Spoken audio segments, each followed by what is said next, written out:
अस्सलामुअलैकुम, आप देख रहे हैं द लास्ट स्टार। मैं हूं हमजा तारड़। मेरे साथ मौजूद हैं राना मोहम्मद अजीम साहब और इस्लामाबाद स्टूडियो से मौजूद हैं साकिब बशीर साहब। नाजरीन, मामला यह है कि 9 मई मुकदमात के हवाले से 2 अदालतों से तो फैसले आ चुके हैं। जब लाहौर की अदालत ने फैसला सुनाया है तो शाह महमूद कुरैशी साहब जो हैं वो बरी हो गए हैं, बल्कि जो दीगर रहनुमा थे, डॉक्टर यास्मीन राशिद साहिबा की बात की जाए या दीगर रहनुमाओं की, उनको सज़ा सुना दी गई है। अब सवालात ये हैं कि अब ये जो तलवार है, ये दीगर फैसले अभी आने हैं तो किन किन रहनुमाओं पर अभी तक लटक रही है। सवाल ये भी है कि शाह महमूद कुरैशी साहब अगर बाकी तमाम मुकदमात में भी बरी हो जाएंगे तो उसके बाद पाकिस्तान तहरीक इंसाफ को क्या वो लीड कर रहे होंगे। सवाल ये भी है कि क्या अपोजिशन लीडर पंजाब असेंबली की तरह अपोजिशन लीडर कौमी असेंबली को भी सज़ा हो सकती है। और इन तमाम फैसलों का जो आ रहे हैं उसके बाद PTI की 5 अगस्त की जो तहरीक है उस पर क्या असर पड़ेगा। इसके अलावा हमने बात करनी है बानी PTI इमरान खान के साहबजादों की अमेरिका में सदर ट्रंप के खुसूसी एलची से मुलाकात हुई है, उस पर हम बात करेंगे। और इसके अलावा सेनेट में सोशल मीडिया सार्फिन की उम्र के हवाले से एक बिल पेश किया गया है, उस पर भी बात करनी है। दीगर मामलात पर भी बात करेंगे। राना साहब, सबसे पहले हम बात करेंगे उस जुल्म के हवाले से जो गज़ा में इस वक्त इसराइल की जानिब से, दीगर मगरबी ताकतों की हम बात करें जो बहुत ज़्यादा बात करते हैं कि हुकूक होते हैं, अमन की बात करते हैं, लेकिन गज़ा के हवाले से बिल्कुल हमें खामोशी नज़र आ रही है, कोई अमली इक़दामात नज़र नहीं आ रहे। पिछले 3 रोज़ राना साहब 21 बच्चे ग़िज़ाई किल्लत की वजह से शहीद हो चुके हैं। और अगर हम बात करें कि लाखों बच्चे हैं जो जिनको ग़िज़ाई किल्लत का इस वक्त सामना है, भूख से तड़प रहे हैं, वहाँ पर अगर लोग खाना लेने के लिए जाते हैं तो उन पर बमबारी कर दी जाती है। बिस्मिल्लाहिर्रहमानिर्रहीम, अस्सलातु वस्सलामु अलैका या सय्यदी या रसूलल्लाह, अस्सलातु वस्सलामु अलैका या सय्यदी या हबीबल्लाह, ताजदार ख़त्मे नबूवत जिंदाबाद जिंदाबाद। बात यह है कि मैंने आज एक तस्वीर देखी।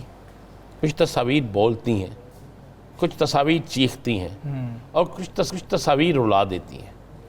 ये तस्वीर बोल भी रही थी, चीख भी रही थी और रुला भी रही थी। टीवी पे हम इस तस्वीर को दिखा देते तो शायद बहुत से चेहरे जो है मुरझा जाते। ये बड़ी मासूम सी बच्ची है, उसकी एक तस्वीर है जो बहुत खूबसूरत है और आप भूख से उसका ये आलम है कि जिस्म की एक जिस्म के एक हिस्से में से मांस ख़त्म हो गया है, हड्डियाँ निकल आई हैं। और वो अरबी में कह रही है कि मैं अपनी इस भूख का हिसाब रोज़े मैशर उन मुसलमान हुक्मरानों से, उन मुसलमानों से लूँगी जो दावा तो करते हैं लेकिन हमें एक नवाला नहीं दे सके, हमारे लिए एक आवाज़ नहीं उठा सके, हमारे लिए लड़ नहीं सके। और मैं उनके लिए दुआ करूँगी जो मेरे लिए बोले, जो हमारी कौम के लिए लड़े, जिन्होंने लिखा। बात यह है इस्लामाबाद से लेकर लाहौर तक आपको आप किसी गाड़ी पर, किसी इमारत पर, किसी चौक में, किसी चौराहे में, किसी दुकान पर, किसी गोदाम पे आपको आप फ़लस्तीन का कोई परचम नज़र आया? नहीं, इक्का दुक्का। किधर गई हमारी इंसानियत? साकिब बशीर साहब, आवाज़ उठाना कितना अहम है, आवाज़ उठाने से क्या हासिल हो सकता है? कई लोग ये सवाल करते हैं कि अगर हम बॉयकॉट करेंगे किसी भी चीज़ का, इसराइली मसनूआत का या किसी भी हवाले से, तो उससे हमें क्या फ़ायदा हासिल होगा? तो इस पर आप क्या कहेंगे? और 10 लाख से ज़ायद बच्चे अक़वाम मुत्तहिदा की रिपोर्ट के मुताबिक इस वक्त ग़िज़ाई किल्लत का शिकार हैं। बहुत ही अफसोसनाक सूरत हाल है। मुझे याद है कि अक्टूबर 2023 में जब ये गज़ा का मामला शुरू हुआ तो शुरू में हमारे यहाँ भी जज्बात बहुत ज़्यादा थे और रैलियाँ हो रही थीं, एहतजाज हो रहे थे। हर जुम्मा को जो है वो मजहबी जमातें भी बाहर निकलती थीं, हुकूमत वक़्त भी बड़े बयानात देती थी। लेकिन उस वक़्त जो सूरत हाल थी, मैं ये समझता हूँ आज उससे कई गुना अबतर जो है वो सूरत हाल है। उस वक़्त डायरेक्टली गज़ा में अटैक किया जा रहा था, फ़लस्तीनियों को मारा जा रहा था, इसराइल की जानिब से मुज़ालिम हो रहे थे। अब जो है वो एक तो ग़िज़ाई किल्लत जो है वो जो आप बता रहे हैं, दूसरा कि उस ग़िज़ाई किल्लत की वजह से जहाँ वो फूड की तकसीम होती है, ग़िज़ा की तकसीम होती है, वो तकसीम के लिए जाते हैं। तो ये एडमिटेड एक चीज़ आ चुकी है बैनुल अक़वामी मीडिया में कि इसराइली जो है वो वहाँ पे फ़लस्तीनियों को मार रहे हैं, और कई 100 लोग, UN की रिपोर्ट जो है वो आ चुकी हैं कि उनको जो ग़िज़ा है उनकी लाइनों में लगते हुए, लेते हुए उनको जो है, तो ये बहुत ही अज़ियतनाक है। और ये वर्स्ट सिनेरियो है इस वक्त जो है। मेरा ये ख्याल है कि जो यूरोप है, जो मगरिब है, उनकी जानिब से आज भी पढ़ रहा था तो फ्रांस या इस किस्म के ममालिक के बयानात आते रहते हैं, लेकिन अमली तौर पर हमें कोई ऐसी चीज़ नज़र नहीं आ रही कि जो इसराइल को इन मुजालिम से रोके। मुस्लिम ममालिक, OIC, उनकी जानिब से भी कोई उस किस्म का मरबूत किस्म का कोई इफेक्टिव मुअस्सर तरीन कोई ऐसा जरिया या काम हमें नज़र नहीं आता। दुनिया, अमेरिका हो, वेस्ट हो, यूरोप हो, सब बात करते हैं, एहतजाज भी होती है, सब कुछ हो रहा है, लेकिन वो मुजालिम रुकने का नाम नहीं ले रहे। मेरा ये ख्याल है कि ये इंसानी अलमिया है कि जो इंसानियत के नाम पर अमेरिका अपने कैदी छुड़ाने के लिए, इसराइल अपने वहाँ पे कैदी छुड़ाने के लिए जो चंद वो कितने फ़लस्तीनियों को मार रहा है कि उनकी नज़र में जो फ़लस्तीनी हैं वो इंसान भी उनको जो है वो बज़ाहिर जो है वो नज़र नहीं आते। तो ये ऐसी सूरत हाल है। मेरा ये ख्याल है कि जो पाकिस्तान को फोर्स करते रहना चाहिए ताकि हमारे अंदर जो जज्बात हैं वो कम से कम हम जज्बात जितना कर सकते हैं इतना तो जो है वो करना चाहिए, जितना वर्स्ट जो है वो सिनेरियो इस वक्त बन चुका है। बिल्कुल ऐसे ही है। हमें बात ज़रूर करनी चाहिए, जो आप कर सकते हैं। अगर कोई लिखारी है वो लिख सकता है तो इस पर लाजमी तौर पर लिखे। अगर आप बात कर सकते हैं इस पर बात करें, आप एहतजाज कर सकते हैं, जिस भी लेवल पर आप कर सकते हैं। तुम फराज अपनी तरफ से तो निभाते जाते, ये वो मामला है और हम सबको इस हवाले से बात करनी चाहिए। और जिस तरह से साकिब बशीर साहब और राना साहब कह रहे हैं कि ये मामला ठंडा पड़ गया है और ये इस तरह लाशों पे, इस तरह मुसलमानों के खून पे, बच्चों के खून के बाद ये ठंडा पड़ने नहीं देना चाहिए। हुकूमतों को भी, खुसूसी तौर पर हम OIC की बात करते हैं, OIC को इस हवाले से काम करना चाहिए। आगे बढ़ेंगे, कुछ दीगर मामलात पर भी हमने बात करनी है। राना साहब, 9 मई का फैसला आ गया है। फैसले के बाद शाह साहब का एक तो बता दीजिएगा कि शाह महमूद कुरैशी साहब के हवाले से बहुत ज़्यादा बात हो रही है कि शायद कोई डील हो गई है, कोई बातचीत हो गई है कि शाह साहब बरी हो गए हैं, बाकी सारे जो हैं उनको सज़ाएँ सुना दी गई हैं। और इसके बाद आप क्या देख रहे हैं कि सूरत हाल क्या हो गई है? अपोजिशन लीडर कौमी असम्बली तक बात जाएगी, किस किस के नाम अंदर आ सकते हैं? मैंने आपको कल बता दिया था कि कल के प्रोग्राम में मैंने आपको बता दिया कि कुछ बचेंगे और कुछ लटकेंगे। मैंने कहा था लाहौर में भी ये होगा, फैसलाबाद में भी ये होगा, तो यही होना था। हमने कल के प्रोग्राम में ये बात कर दी थी जी।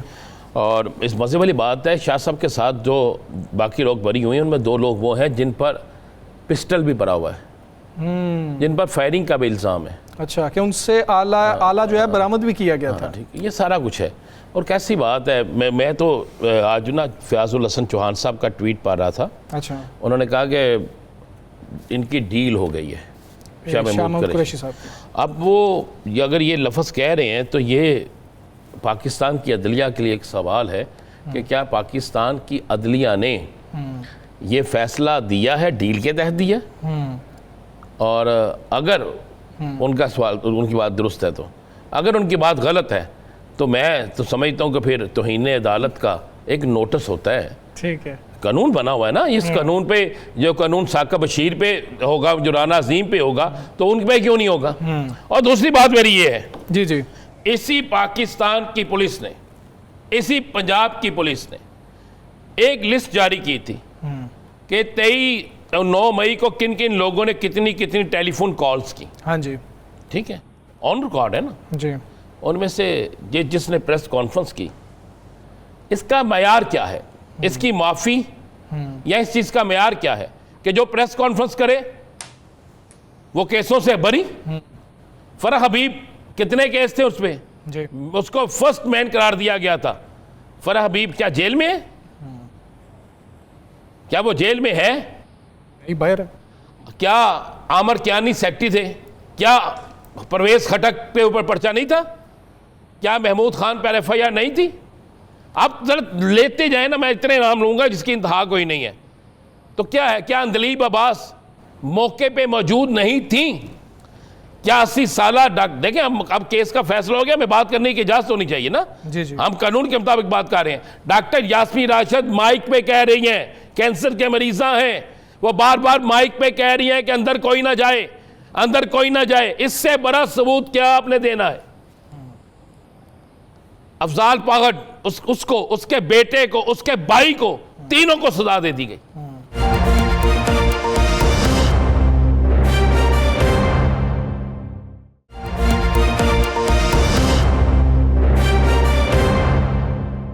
कि साकिब बशीर साहब ज़रा ये भी बता दीजिएगा, कल जिस वक्त फैसला सुनाया गया था कोट लखपत जेल में, एक तो मंजर क्या था वो भी खींचिएगा, और सुना है कि मुल्ज़मान पहुंचे नहीं है, तो फैसला पहले ही सुना दिया गया था। मैं कोट लखपत जेल के बाहर था। को जब दलाइल मुकम्मल हो गए तो अदालत ने फैसला महफूज कर लिया और उसके बाद जज साहब की जानिब से कहा गया कि आज ही फैसला सुनाया जाएगा। तो तकरीबन 10 घंटे लगे हैं इसमें। तकरीबन 12-1 बजे दिन को फैसला महफूज हुआ था और रात तकरीबन 10:40-50 पे ये जो है फैसला सुनाया गया। तो इस दौरान जो शाह महमूद कुरैशी हैं, एजाज चौधरी हैं, डॉक्टर यास्मीन राशिद है, इनकी जो फैमिलीज थी वहाँ पे जेल के अंदर मौजूद थे। सीनियर वकला नहीं थे, इनके एसोसिएट्स थे। तो मंजर ये था कि जब एंड टाइम आया फैसला सुनाने का, तो ये शाह महमूद कुरैशी साहब, उनकी फैमिली और दीगर लोग, दीगर जो मुल्ज़मान हैं, इनकी लीडरशिप है, ये जो कमरा अदालत है कोट लखपत जेल का, उसके साथ के कमरे में बैठे हुए थे, इंतज़ार कर रहे थे। अच्छा। तो इनको कहा गया कि आप जो है वो कोर्ट रूम में आ जाएं।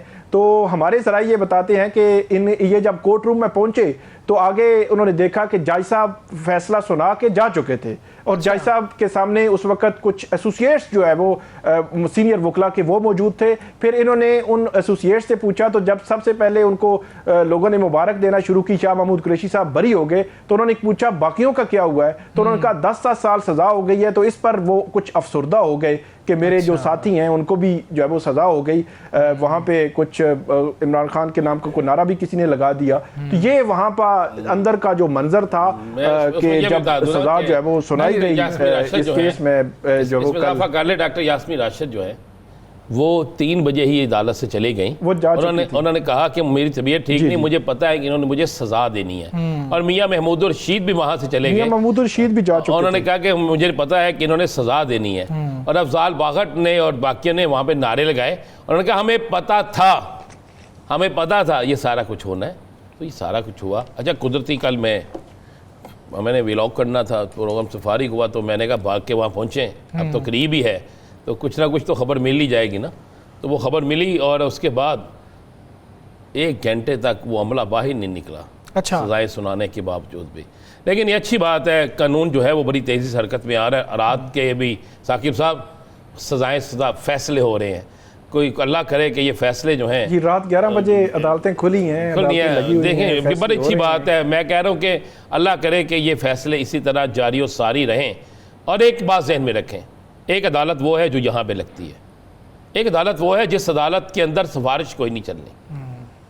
और हम सबको भी सोचना होगा कि उस अदालत के अंदर ताकत ईमान की होगी, उस अदालत के अंदर ताकत हमारे अमाल की होगी। तो फैसले तो वहाँ पे भी होंगे ना। और मैंने बहुत से फैसलों को हमजा अब जो मज़ीद 2 केसेस हैं उनमें भी तेज़ी होगी। मतलब 2 केसेस जो है वो बड़ी एडवांस स्टेज पे पहुंच चुके हैं। बाकी शाह महमूद कुरैशी साहब पे अभी भी 9 केसेस हैं, वो रिहा जो है वो नहीं हो सकते। जहाँ तक उनकी डील के हवाले से बात थी, मैं तो बड़ा अजीब लगा कि एक बंदा 2 साल से जेल में है और अगर दीगर लोगों की तरह वो भी कुछ बोल देते तो हो सकता है वो घर में रिहा होके बैठे होते। 2 साल जेल काटने के बाद एक केस में बरियत हुई है और उसमें भी उनकी जो CDR है कराची की निकल रही है, उन पर मेरे ख्याल में डील का इल्ज़ाम लगाना ये नामुनासिब है। बिल्कुल ठीक है, नामुनासिब है। लेकिन साकिब साहब एक और मामला यहाँ पर है कि मुराद सईद के हवाले से राना साहब और साकिब साहब हम बात कर रहे थे कि बड़ी कामयाबी है। अली अमीन गंडापुर ने भी कहा है कि हमारी कामयाबी है कि हम मुराद सईद को सेनेट तक ले गए। लेकिन यहाँ पर टेक्निकली बात यह है कि मुराद सईद क्या हल्फ उठा सकेंगे, और क्या हल्फ उठाने से पहले ही वो किसी और जगह से, किसी और अदालत से उनको सज़ा हो जाएगी तो ये सीट फिर से खाली हो जाएगी? बात ये है, आप दुरुस्त कह रहे हैं, कितनी सीटें खाली हो जाएंगी? आप सारी PTI को ख़त्म कर दें, सारी PTI को ख़त्म कर दें, एक गलियाँ होयन सोनिया तो मिर्ज़ा यार फिरे, सब कुछ आप कर लें। क्या PTI ख़त्म हो जाएगी? 2 सूबों से हुकूमत ख़त्म हुई, PTI की 96% क़यादत चली गई छोड़ के। 96% की आदत चली गई थी, 4% लोग रह गए थे ना बड़ों में। बड़ों में जी, मरकजी क़यादत की बात कर रहे हैं। उसके बाद MNA भी चले गए, MPA भी चले गए। क्या हुआ? अवाम ने फैसला दिया 8 फरवरी को, आपको, मुझे, साकिब को और उनको जो सुन रहे हैं और वो जो हमारी बात का बुरा मना रहे हैं, उनको भी बताया कि फैसला क्या हो। सबको बताया कि अवाम ने फैसला क्या दिया, अब भी यही होगा। अगर तो ये समझते हैं कि तहरीक इंसाफ ख़त्म हो गई है, तो यार 5 अगस्त को उनको मीनारे पाकिस्तान जलसा करने की इजाज़त दे दें, और दूध दा दूध पानी दा पानी हो जाएगा। लसी की जान दे इजाज़त तहरीक इंसाफ को कि जाए मीनारे पाकिस्तान जलसा करें। ना मीनारे पाकिस्तान पर कोई ऐसी चीज़ है, देखें बात सुने मेरी, ना लाहौर में सैलाब आया, ना लाहौर में कोई ऐसी बात है। मीनारे पाकिस्तान जलसे की इजाज़त दे दें, ठीक है। नहीं देनी धोबी का ग्राउंड फैसलाबाद दे दें, ठीक है। नहीं देनी मैं किसी जगह दे दे, फिर चेक कर ले कि अवाम ने इनको मुसरत किया है, तो ये घर जाके बैठे, जान छूटे हमारी। अगर नहीं मुसरत किया तो फिर आप घर जाके बैठो। बिल्कुल साकिब साहब, मैंने ब्रेक लेनी है, इससे पहले आप कमेंट कर दीजिए वो मुराद सईद वाले मामले के ऊपर कि उसका क्या बनेगा, ये मामलात किस तरह से चलेंगे, इतनी सीटें खाली हो जाएंगी तो। अच्छा, दो किस्म के एंगल है हमजा, इसमें 2 किस्म के एंगल हैं। एक तो जो सज़ा हो जाती है तो सज़ा में फिर नाअहली और ये वो आ जाती है, लेकिन मुराद सईद इस हवाले से बच जाएंगे क्योंकि वो रुपोश हैं और वो तमाम अदालतों के इश्तिहारी हैं। अच्छा, तो जब तक कि वो सरेंडर नहीं करते या गिरफ्तार करके उनको नहीं लाया जाता, उनका ट्रायल शुरू नहीं होगा, ख़त्म नहीं होगा, तो सजाएं भी नहीं हो सकेंगी। तो इसका मतलब ये है कि इस एंगल से वो सेनेटरशिप से नहीं जा सकते। अब दूसरा एंगल ये है कि 2021 में जब इसाक डार साहब ने हलफ नहीं उठाया था 2018 सेनेटर बनने के बाद, 2021 में एक ऑर्डिनेंस PTI ने जारी किया था कि वो 60 दिन के अंदर हलफ उठाना ज़रूरी है, लेकिन वो ऑर्डिनेंस ख़त्म हो गया। फिर जो पुराना कानून जब वो आ गया फील्ड में, तो अब जो लॉ है उसके मुताबिक ये सेनेटरशिप उस सूरत में भी नहीं जाएगी। 60 दिन में हलफ उठाना ज़रूरी नहीं है। सेनेटरशिप से उनको हटाने के लिए बगैर हलफ के काफ़ी कानूनी सुकम जो है वो मौजूद है। बिल्कुल ठीक है। हमारे साथ मौजूद है रहनुमा तहरीक इंसाफ रऊफ हसन साहब। रऊफ हसन साहब, अस्सलाम वालेकुम सर, बहुत शुक्रिया आपका। KPK में एक बाकायदा अलाइंस तो नहीं हम कह सकते, एक फैसला हुआ कि इस तरह मिलके 6 और 5 का किया जाएगा, और आज उसको गुजरे हुए 2 से 3 दिन हुए हैं, और आज पीपल्स पार्टी ने इनकार कर दिया है। जो APC तहरीक इंसाफ बुलवा रही थी, हुकूमत बुलवा रही थी वहाँ पे अमन ओमान के लिए, मौलाना साहब की तरफ से भी इनकार हो गया है, ANP की तरफ से भी इनकार हो गया है, और आज एक निजी TV चैनल में तो यहाँ तक कहा गया है कि हम अब अदम इत्माद ला रहे हैं। गवर्नर जो है KPK, उन्होंने कहा। तो क्या अली अमीन गंडापुर साहब को अपने लोगों पर यकीन नहीं था?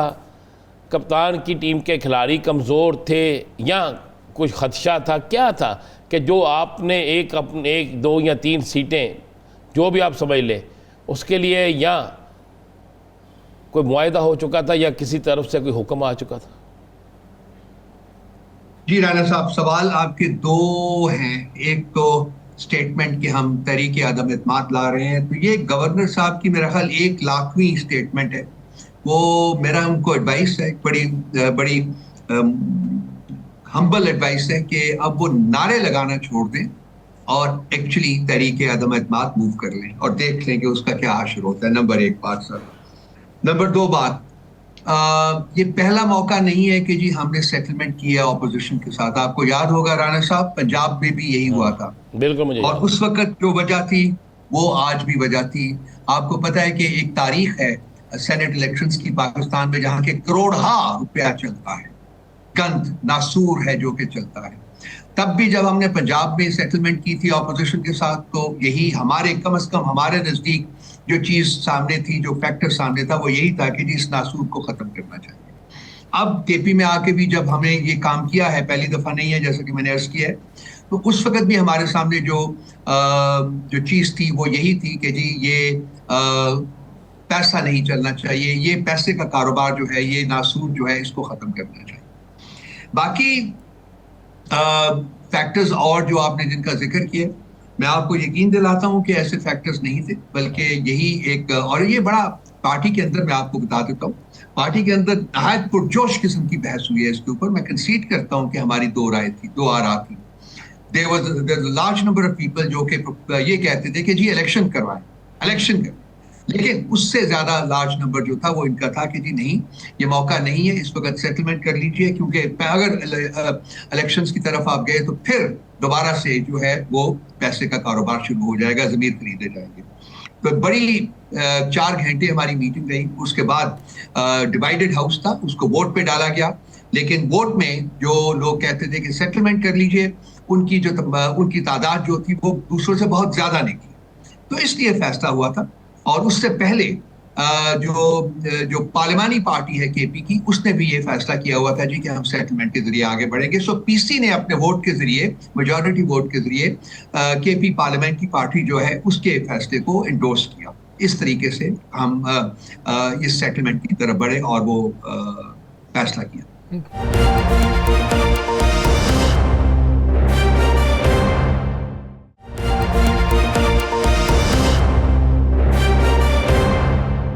रऊफ साहब, ये बताइएगा कि 9 मई के हम देख रहे हैं कि सरगोदा का फैसला भी आ गया, वहाँ 32 आपके जो लीडरशिप थी या कारकुनान थे वो चले गए, उसमें 2 पार्लियामेंटेरियन भी हैं, एक अपोजिशन लीडर पंजाब भी हैं। इसी तरह हमने देखा कि लाहौर का फैसला भी एक आ गया है, और 2 और केसेस भी उनके फैसले करीब हैं, 2 हफ्ते में आ सकते हैं। फैसलाबाद का फैसला आने को है। तो इसमें आपकी एक लंबी लिस्ट है जो नेशनल असम्बली, सूबाई असम्बली, प्रोविंशियल असम्बली से भी लोग जो है वो मौजूद हैं, उनको सज़ाएं मुमकिन तौर पर हो सकती हैं। अब वो सज़ाएं ठीक हैं नहीं ठीक, उस पर तो अपीलों में जाकर बात होगी ना, या हम बात करेंगे, तनकीद करेंगे, लेकिन वो सज़ाएं एग्जिस्ट करेंगी। एक जो है वो सवाल हमेशा से आता रहा है कि पीटीआई को माफ़ी मांगना होगी, मादरत करना होगी और शर्मिंदगी का इजहार करना होगा कि ये उन्होंने गलत किया है। तो क्या पीटीआई को ये कर लेना चाहिए या इंतज़ार करना चाहिए कि उनको सजाएं हों और सारे लोग जो है वो उनके नायलियों की तरफ चले जाएं? साकिब साहब, 2-3 फैसेट्स हैं आपके सवाल के जी। एक फैसेट तो ये है कि ये सजाएं हो रही हैं। देखिए, हम एजेंडा जो है हुकूमत का, उसके बारे में हमारे जहनों में कोई डाउट नहीं था। वो उन्होंने जुल्म और जबर से पार्टी को तोड़ने की कोशिश की। कुछ लोग हमारे जुल्म और जबर की बुनियाद के ऊपर पार्टी को छोड़ के चले गए। पार्टी कायम रही, पार्टी बढ़ती रही। उसके बाद और हुकूमत ने तमाम हथकंडे इस्तेमाल किए, इंड्यूसमेंट्स का और वगैरह वगैरह, बहुत कुछ है, मैं उनमें नहीं जाना चाहता। एजेंडा एक ही रहा है कि जी हमने पीटीआई को ख़त्म करना है, हमने पीटीआई के जितने भी फॉलोअर्स हैं उनको पीटीआई से भगाना है। अब ये लास्ट स्टेज के ऊपर आए हुए हैं और इस सिलसिले में आपने देखा है कि कुछ लोगों को हमें रिकाउंटिंग में इन्होंने निकाला, उसके बाद इन्होंने जो रिजर्व सीटें थी वो हमसे छीनी, डाका डाला उनके ऊपर। अब ये आखिरी कंडा इनके पास है कि जो केसेस इन्होंने शुरू किए हुए हैं 9 मई की मुनासबत से, उसमें हमारे ज़्यादा से ज़्यादा जो मेंबर्स हैं पार्लियामेंट के और ज़्यादा से ज़्यादा हमारे जो वर्कर्स हैं, डिवोटेड वर्कर्स हैं, फॉलोअर्स हैं, उनको ये सजाएं दे के एक्टिव पॉलिटिक्स से बाहर करना चाहते हैं और कुछ लोगों को पार्लियामेंट से बाहर करना चाहते हैं। 2/3 मेजॉरिटी अभी इन्होंने अपने ओछे हथकंडे इस्तेमाल करके, जालमाना हथकंडे इस्तेमाल करके ऑलरेडी सिक्योर कर ली है। अब ये और सिक्योर करना चाहते हैं ताकि पीटीआई की आवाज़ जो है वो तो ख़त्म तो नहीं कर सके, लेकिन ये उसको जितनी भी दबा सके वो दबाए। तो ये तो हो गया एक चीज, उसमें हमें कोई नहीं था, बिल्कुल शक नहीं था। दूसरा, जहां तक 9 मई की बात है सर, खान साहब बजाते खुद और पीटीआई की तमाम लीडरशिप जो है, हम शिद्दत से अफसोस का इजहार कर चुके हुए हैं। हम ये कहते हैं कि ये गलत हुआ, नहीं होना चाहिए था, लेकिन क्या पीटीआई ने ये करवाया या ये अवाम का स्पॉन्टेनियस रिएक्शन था to the way in which Imran Khan was arrested? आपने देखा होगा हाई कोर्ट के प्रेमिसेस से जब उनको अरेस्ट किया गया, उनको वर्चुअली बीट अप किया गया लोगों में, पब्लिक। क्या अवाम का ये नेचुरल रिएक्शन था? इस सिलसिले में जो इन्होंने अपने विटनेसेस पेश किए हैं, मैं आपके एक पहले सवाल के जवाब में कह चुका हूं, वो प्रोसिक्यूशन विटनेसेस जो है उसकी बेसिस के ऊपर तो ये इस किस्म का कोई फैसला जो अदालत को करने की वजह बिल्कुल ठीक है रऊफ हसन साहब। ठीक है रऊफ हसन साहब, एक और मामला ये है कि जिस तरह से आप कह रहे हैं कि फैसला कर दिया गया है, तो शाह महमूद कुरैशी साहब के हवाले से यही कहा जा रहा है कि इस पर्टिकुलर मुकदमे के अंदर चूंकि उनके खिलाफ सबूत नहीं था, तो देखें वो तो बरी हो गए हैं जिसके खिलाफ सबूत नहीं था। अगर हमने सजा देनी होती तो उसमें उनको सजा दिलवाई जा सकती थी। एक तो इस पे कमेंट कर दीजिएगा। दूसरा सर, इस पे भी कमेंट कर दीजिएगा कि अगर 7, 8, 9 जो अलग मुकदमात हैं शाह महमूद कुरैशी साहब के, वो भी खत्म हो जाते हैं, तो सवाल ये हो रहा है कि अल्टीमेट लीडर पार्टी के फिर शाह साहब होंगे, शाह महमूद कुरैशी साहब चेयरमैन बन जाएंगे? देखिए जी, शाह महमूद कुरैशी साहब का इस मुकदमे में जिस दिन ये सब कुछ हुआ, उस दिन शाह साहब जो थे वो कराची में थे, उनकी बेगम साहबा हॉस्पिटल में एडमिटेड थी और वो वहां मौजूद थे। ये उन्होंने अपने जो उनकी सबमिशंस थी उसमें ये एस्टैब्लिश कर दिया है उन्होंने, जिसकी बेसिस के ऊपर इस खास मुकदमे में उनको सजा नहीं हुई। तो ये कोई प्रोसिक्यूशन की कोई फेवर नहीं है, लेकिन उन्होंने अपने टिकट वगैरह और बाकी तमाम डॉक्यूमेंट्स की मुनासबत से साबित किया है कि वो लाहौर में मौजूद ही नहीं थे उन 2 दिनों के ऊपर, वो कराची में थे। नंबर 1। नंबर 2, जो सवाल आपका दूसरा है कि पार्टी को लीड कौन करेगा अगर कुरैशी साहब जो है वो अपने बाकी 8 मुकदमात से भी बरी कर दिए जाते हैं, ये अभी जरा कबल अज वक्त सवाल है। तो इसका फैसला भी अल्टीमेटली खान साहब ने करना है, और खान साहब क्योंकि as patron in chief party को लीड कर रहे हैं, तो इसलिए पार्टी को तो वही लीड करते रहेंगे, और तो अभी किसी के लिए कोई जगह कोई मुनासबत नहीं है। लेकिन सवाल जो है उसको मैं ये कहूंगा कि कबल अज वक्त है, अभी तो और मुकदमात है शाह साहब के, and I hope and pray कि उन तमाम मुकदमात में बरी हों, जैसे कि हम अपने बाकी तमाम लीडरान और कॉम वर्कर्स के लिए दुआ गो हैं कि वो उन तमाम मुकदमात से बरी हों। इसका मतलब ये नहीं कि हम चाहेंगे कि ये लोग खुदा न खास्ता ये जेलों में ही रहें, लेकिन पार्टी के लीडर जो हैं वो इमरान खान है, वो पेट्रन इन चीफ है, वही पार्टी को लीड करेंगे। अच्छा राव साहब, खान साहब के बेटों की बड़ी मुलाकात हुई है, और एक नहीं बल्कि दूसरी मेरे पास इतला है, दूसरी मुलाकात भी बरी हो गई है। वाशिंगटन डीसी में भी एक मुलाकात हो गई है, और एक मुलाकात जिसकी तस्वीर भी आ गई, खसूसी एलची जो हैं रिचर्ड कैनन। क्या देख रहे हैं आप खान साहब के बेटे, एक तो क्या पाकिस्तान आ रहे हैं, और दूसरा ये जो मुलाकातें हैं ये कितना असर डालेंगी?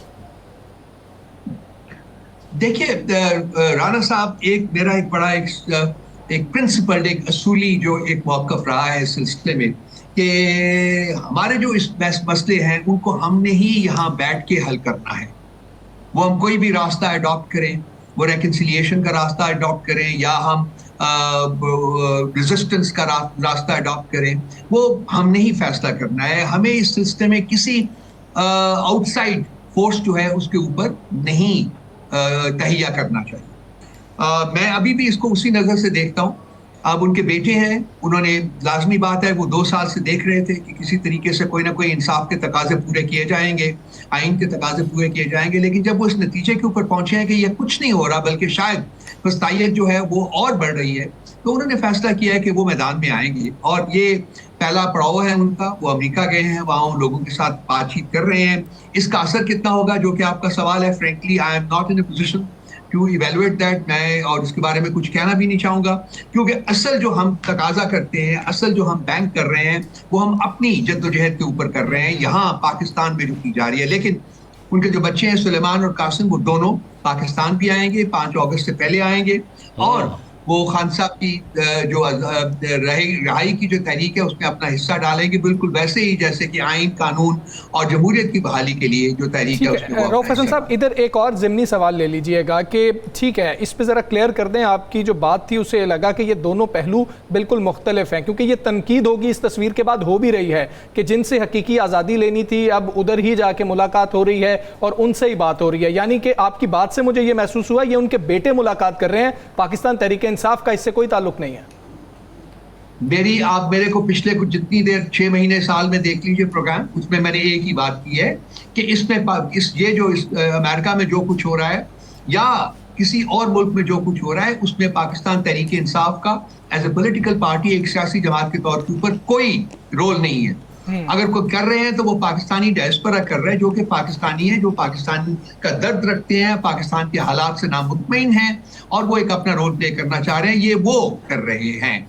जी बिल्कुल सही आपने कहा कि पाकिस्तान तहरीक इंसाफ का कोई डायरेक्ट रोल जो है इस तमाम मामलात में बिल्कुल नहीं। जी साकिब साहब। रऊफ साहब, ये बताइएगा कि 5 अगस्त तो आने को है, उमूमी तौर पर जो इजाज़तनामे हैं वो लिए जाते हैं मुख्तलिफ़ जगहों पे। अगर मैं इस्लामाबाद की बात करूं तो यहाँ तो मेरी इतला के मुताबिक अभी तक तो कोई एप्लीकेशन भी नहीं गई, क्योंकि अब तो आप बिला इजाज़त एहतजाज इस्लामाबाद की हद तक जो कानून साजी हुकूमत ने की है कि आप वो एहतजाज नहीं कर सकते। अगर करेंगे तो उस पर तो 3 साल से 10 साल सज़ा भी है, बल्कि एक 26 नवंबर का मुकदमा जिसमें तकरीबन 10 से 14 लोग हैं, उनका फ़ैसला आज आना था, वो कल आना है कि जिन्होंने बिला इजाज़त एहतजाज किया। तो 5 अगस्त को क्या होना है? मतलब अगर फेडरल कैपिटल में अगर कोई एक्टिविटी फर्ज करें, अगर हम इसको फोकस कर लें, अगर कोई एक्टिविटी छोटी सी एक्टिविटी भी होनी है तो उसकी हम कुछ भी नहीं देख रहे, या ओवरऑल मुल्क में क्या होना है 5 अगस्त या 5 अगस्त से पहले? 2-3 बातें आपने की है सर। एक तो ये है सर कि हमारे जहां तक इजाजतनामे का सवाल है तो आप एक तारीख उठा के देख लीजिए पिछले 3 सालों की, बल्कि जब से ये हुकूमतें आई हैं 2 सालों की, उसमें आपको पता चलेगा कि किसी जगह भी इन्होंने हमें बगैर शराइत के कोई इजाजत नहीं दी। अब तो इजाजत ही नहीं दी, और जो इजाजत दी है वो भी क्विड प्रो को की बेसिस के ऊपर हुई थी, आपको याद होगा ये सारा कुछ। सो हमें बिल्कुल कोई उम्मीद नहीं है कि हमें किसी जलसा करने की, कहीं भी जलसा करने की कोई इजाजत जो है वो मिलेगी। नंबर 1 बात। नंबर 2 बात, ये इस तहरीक के बारे में मैंने कई दफा बात की है और मैंने अर्ज किया है कि जी ये किसी एक शहर के ऊपर इसका फोकस नहीं होगा, ये मुल्क की तहरीक होगी और ये कॉन्स्टिट्यूंसी लेवल से ऊपर उठेगी। अब ये हर शहर में फैलेगी, हर गांव, हर कस्बे, हर शहर में फैलेगी। इसमें सिर्फ इस्लामाबाद या सिर्फ कराची या सिर्फ लाहौर या सिर्फ रावलपिंडी जो है वो महवर नहीं होंगे, बल्कि सारा मुल्क जो है वो इसका महवर होगा। तो वो देखते हैं हम कि किस तरीके से आगे बढ़ती है। अगर इन्होंने हमें इजाज़त दी तो वो 1 दिन के नोटिस के ऊपर भी दे सकते हैं। हमें यकीन है कि ये हमें बिल्कुल इजाज़त नहीं देंगे। पुरअमन तहरीक है, पुरअमन तरीके से इसको कंडक्ट किया जाएगा, सारे मुल्क में कंडक्ट किया जाएगा। यही खदोखाल जो है वो अभी तक हमारे फाइनलाइज हुए हैं। बिल्कुल ठीक है, पूरे मुल्क में तहरीक चलाई जाएगी। रऊफ हसन साहब बहुत शुक्रिया आपका, अपने शो में हमें वक्त दिया। दीगर मामलात पर बात करेंगे, ब्रेक का वक्त हुआ है, उसके बाद वापस आते हैं।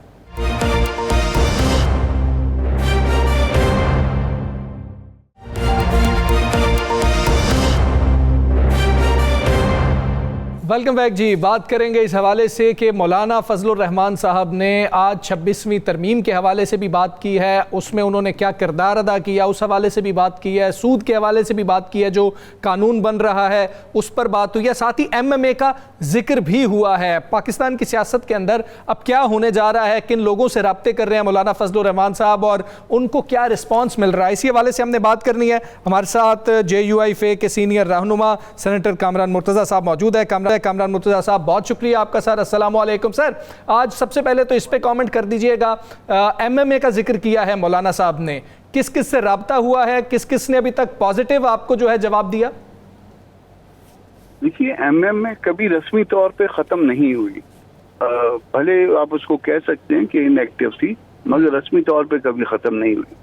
तो मजहबी रहनुमाओं का एक इजलास था, कल से वो यहाँ पे हैं और उसमें आपस में गुफ्तगू शनीद हुई है। मेरा ख्याल है कल डिनर भी था मौलाना के यहाँ पे। तो अब देखते हैं कि बात कहाँ तक चलती है। आया बाकी जो है ना साथी जो है वो बाकी जमातों के दोस्त जो हैं वो क्या सोच रहे हैं, मौलाना की क्या सोच है, ये चंद दिनों में जो है वाज़ेह हो जाएगा। अच्छा, मेरे 2 बड़े छोटे से सवाल है। एक तो आपने KP में सीट एडजस्टमेंट, हम ऐसे ही कहूँगा, सेनेट की सीट एडजस्टमेंट हो गई उसी वज़ीर आला के साथ, जिसके हवाले से बड़ा सख्त तरीन अल्फाज या बड़े सख्त आपकी जमात के क्या साथ बाकी भी जमातों के यही थे कि जनाब हमने इनके साथ नहीं चलना, लेकिन हो गया और उस पर अमल भी पूरा हो गया। ये इस वहाँ तक थी बात या आगे भी चल के ये बात होगी, और क्या ये वाकई कोई मीटिंग में तय हो चुका था सारा कुछ? और दूसरी बात यह है कि मौलाना साहब ने आज जिक्र किया है कि हम 26वां तरमीम में जो वादे किए गए थे उनके हवाले से उन्होंने कहा कि अगर ये इस पर अमल ना हुआ तो हम अदालत की तरफ जाएंगे। वो अदालत की तरफ जाने की जो बात की गई है वो कौन से वादे हैं? हमें उसमें कुछ जिक्र तो किया गया, लेकिन अदालत में आप जा रहे हैं और आप समझते हैं 26वां तरमीम के बाद आपको वो रिस्पॉन्स मिल जाएगा? उसमें ऐसा है कि 26वीं तरमीम को लोग एज ए होल जो है ना बगैर सोचे समझे बुरा भी कह लेते हैं और उसके ऊपर तनकीद भी कर लेते हैं। 5 उसमें क्लासेस जो है ना वो JUI की थी 27 में से, और जब 5 क्लासेस जब हमारी थी तो उसको कोई देखता भी नहीं है, शायद पढ़ता भी नहीं है। उसमें एक सूद के हवाले से थी, 2 शरीयत कोर्ट के हवाले से थी, 2 इस्लामी नजरियाती काउंसिल के हवाले से थी। तो वो अगर उसमें कहीं पे इन्फोर्समेंट की कहीं पे ज़रूरत हुई उन क्लासेस की तो उसके हवाले से जाया जा सकता है। मौलाना साहब यही कह रहे हैं, और उसमें स्पेशली खास कर सूद वाला मामला। दूसरी वो बात बता दीजिएगा ज़रा KPK के हवाले से। KPK का जहाँ तक मामला है, देखिए यहाँ पे कोई मामला इस तरह से नहीं हो जाते कि जो एक दूसरे के ऊपर तनकीद करने से कोई काफिर हो जाता है और कोई मुसलमान हो जाता है। बात सिर्फ इतनी होती है कि ये तनकीद शुरू की थी अली अमीन साहब ने खुद, और नामुनासिब जुबान इस्तेमाल की थी। उसके बाद हमारे राब्ते नून के साथ थे, पाकिस्तान पीपल्स पार्टी के साथ थे, और बड़े लिमिटेड पर्पस के लिए थे, सिर्फ सीट एडजस्टमेंट के हवाले से। उसमें एक फार्मूला तय हो गया था, और फिर उस आगे जो बढ़े हैं मजीद, वो फिर नून वाले बड़े हैं या पाकिस्तान पीपल्स पार्टी वाले बड़े हैं, हम इससे आगे उनके साथ कहीं पे भी नहीं बढ़े हैं। और वो सीट जो है वो एडजस्टमेंट हो गई, 6 उनको मिल गई, 5 बाकी जो इत्तेहाद बना था उन्होंने ले ली, और उसके बाद हमने इंटरनली तकसीम कर लिया। मजीद जो है ना हम नून के साथ आगे जा रहे हैं, ना पीपल्स पार्टी के साथ जा रहे हैं, और ना ही PTI के साथ जा रहे हैं, और ना ही अदम इत्मीनान में जा रहे हैं ना। हाँ, वो भी फिल वक्त नहीं, कोई ऐसा ज़हन में नहीं है कि हमने कोई अदम इत्मीनान कर नहीं। आज उसने कुंडी साहब ने आज कहा है ना कि अदम इत्मीनान की हम तैयारी पूरी कर रहे हैं, और कल मंदो खेल साहब ने हमारे प्रोग्राम में कहा जी हम तो बिल्कुल तैयार बैठे हुए हैं। तो आपके बगैर तो अब ये हो ही नहीं सकती। नहीं, शायद हमारी वो अगर होगी तो वो उनके अपने यहाँ से होगी, शायद हमारे बगैर तो हमारे साथ भी जो है ना नहीं हो सकती मुमकिन तौर। अगर जब तक वो खुद नहीं होंगी उस वक्त कैसे होगी। बिल्कुल ठीक। जी साकिब साहब। कामरान साहब ये बताइएगा कि जो फाटा मर्जर के हवाले से एक बहस चल रही है पिछले काफ़ी दिनों से, और मौलाना फजल रहमान साहब का पिछले दिनों बयान भी आया, जिससे तासुर ये मिला है कि अगर हुकूमत ये मर्जर ख़त्म कर दे, क्योंकि जिस तरह JUIF पहले ही मुखालफत कर रही थी, तो वो उसको सपोर्ट करेंगे, या ऐसी आईनी तरमीम जो है अगर करते हैं तो उसको सपोर्ट करेंगे।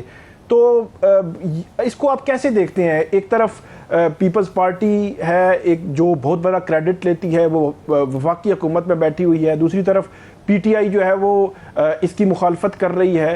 तो क्या आप इस नुक्ते पे कायम ही हैं अभी भी जो है वो, अगर हुकूमत आईनी तरमीम करती है और मर्जर को ख़त्म करती है, या कोई नया फार्मूला लाती है फाटा के हवाले से या कबायली इलाकाजात के हवाले से, और जो FCR है वो पुराना वापस लाना, और ये वो, क्या ये दुरुस्त है? आप क्या कहते हैं?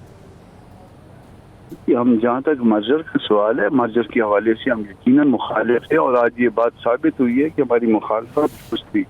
मगर उस दुरुस्त मुखालफत को अब इस हालात में रिवर्स करना, ये आया दुरुस्त होगा या नहीं होगा, ये अगला सवाल है। और इसमें वहाँ की आवाम की मर्जी के बगैर जो है वो उसका रिवर्सल ये मुमकिन नहीं है। दूसरा ये कि अब आपने कॉन्स्टिट्यूशन को अमेंड कर लिया, कॉन्स्टिट्यूशन को दोबारा अमेंड करना है, उसको वापस किसी और शक्ल में लेके जाना उस इलाके को, पहले तो आपको सूबे की असेंबली से मंजूर करवाना है, फिर कॉन्स्टिट्यूशनल अमेंडमेंट यहाँ पे लानी है। ये सब कुछ इतना आसान भी नहीं है, इतना मुमकिन भी नहीं है। फिर इसका एक और रेफरेंस है, यहाँ पे जो है ना कंस्पिरेसी थ्योरी वाली जो है ना बात आ गई है। लोग ये समझते हैं कि ये फाटा में जो डिपॉजिट्स हैं उसके हवाले से ये मामला जो है ना वापस की तरफ जा रहा है। अगर ये बात हुई तो कोई और इसका कोई और ये शक्ल इख्तियार कर लेगी, ये मामला इख्तियार कर लेगा। इसके ऊपर बड़ा तसल्ली के साथ, सोच समझ के साथ आगे बढ़ना हो। जी ठीक है। कामरान मुर्तज़ा साहब, इस हवाले से भी कह दीजिएगा कि जमात इस्लामी के हवाले से पहले बात हो रही थी कि मदऊ नहीं किया गया, बातचीत नहीं हुई है, फिर कुछ खबरें आ रही थी कि जमात इस्लामी से भी बातचीत की गई है। एक तो इस हवाले से बता दीजिएगा, MMA का किरदार सर क्या होगा सियासत में, क्या सोच है, अब उसको फाल करने की ज़रूरत क्यों पेश आई? अभी ये प्री मैच्योर है ये सारा स्टेज ना। जमात इस्लामी से अगर उनको कोई चीज़ कोई रह गई है तो वो यकीनन जो है ना वो फॉल्ट होगा। मगर इनफैक्ट ये मिली यकजहती काउंसिल का जो है ना इजलास था, अब उसमें कोई अगर कोई गलती हो भी गई है तो गलती इंसानों से होती हैं, और वो अगर गलती दुरुस्त हो गई है तो फिर देर आए दुरुस्त आए तो ये तो ठीक है। मगर ये कहना कि वापस जो है ना ये एक्टिव हो जाएगी, रिवाइव हो जाएगी, ये कहना भी अभी कबल अज़ वक्त है। देखते हैं कि चंद दिन में ये क्या शक्ल इख्तियार करती है, और इसमें आपस में सलाह मशवरे के बाद जो कुछ भी होगा वो फिर आपके सामने रखा जाएगा। अच्छा कामरान साहब, आपका चूँकि तल्लक बलूचिस्तान से है और आप हमेशा बलूचिस्तान के हवाले से बड़े मुतहर्रक भी रहे हैं कि वहाँ पे अमन के हवाले से, वहाँ पे कानून की बालादस्ती के हवाले से, वहाँ के अवाम को उनके हकूक़ के हवाले से हमने आपको बतौर वकील भी और बतौर सियासतदान भी देखा है।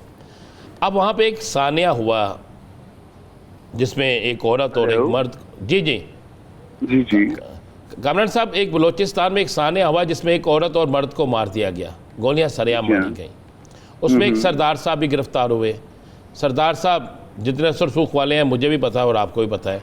आज उस औरत की वालदा ने कुरान पाक पकड़ कर ये बात कह दी कि जी ये तो हमारा कबायली जिरगे का एक फ़ैसला था, इसमें सरदार का कोई कसूर नहीं है और हमने अपनी रवायात के मुताबिक ये फ़ैसला दिया है और हमारी रवायात यही है।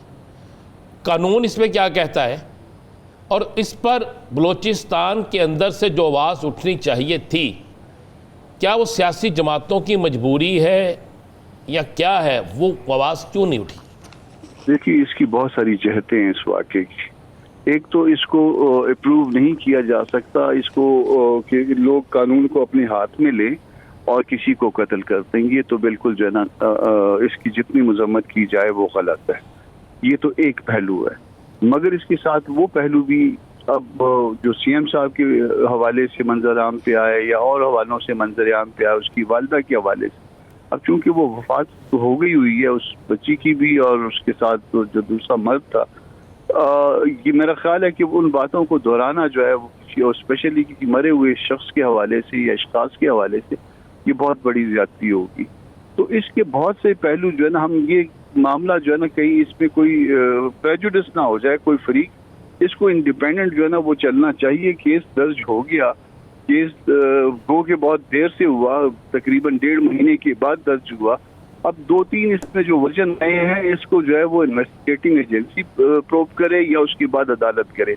मेरा ख्याल है कि इसको जो है ना मतलब पहला वाला वाकया भी काबिल मजम्मत है, दूसरी और जो बातें वो सरफेस हुई हैं वो उसके बारे में कुछ नहीं कहते, क्योंकि मरे हुए पे कोई वो है, जिंदों पे इल्ज़ाम नहीं लगाना चाहिए जब तक आप खुद न जानते हो। तो बेहतर ये है कि इस मामले को पर्दा दे दें। अब अल्लाह पाक उनकी भी बख्शिश करे जो वफात पा गए हैं और इनको भी हदायत दे जो बाकी लोग इस मामले में इन्वॉल्व हैं। बिल्कुल ठीक है। कामरान मुर्तज़ा साहब, बहुत शुक्रिया आपका, आपने हमें शो में वक्त दिया है। हमें इजाज़त दीजिए, प्रोग्राम का वक्त खत्म हुआ। अल्लाह हाफ़िज़।